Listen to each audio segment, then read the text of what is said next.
I'm going to show you how to make a really delicious Mughlai Karai Gosht. It's a slow cooked lamb curry with lots of amazing flavors of spices, tomatoes, onions and ginger and garlic.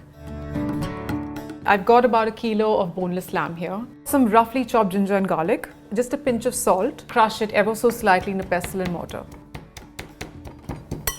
Mix really well. So leave this to marinate for at least an hour or preferably overnight. You need about 4 tablespoons of vegetable or sunflower oil. Add the lamb.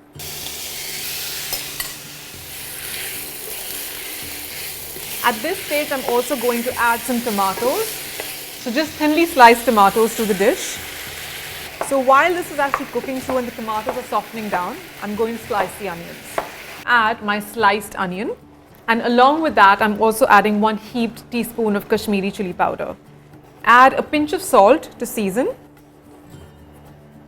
So at this stage, I'm going to lower the heat, and with the lid on, I'm going to cook it for about half an hour. Make sure to stir halfway through the cooking process. So the Karai Gosht has had about half an hour to cook, and we'll take a look and see what it looks like at the moment. So you can see the juices have actually rendered down.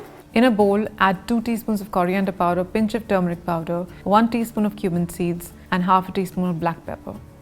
Along with that, add 2 tablespoons of Greek yogurt and mix well. So add this spiced yogurt mix to your lamb. So I'm going to cook this for about 45 minutes with the lid half on. To the warm lamb curry, I'm going to add a few other ingredients. Some fresh ginger, it'll cook through so it won't stay raw, and some green chili. And to this, I'm also going to add a pinch of garam masala. And to garnish, I've got some fresh coriander and some fresh mint here, which I'm going to chop. So nice fresh herbs in the lamb curry. Stir it really well. So there you have it, my Mughlai Karai Gosht, a super delicious and comforting lamb curry.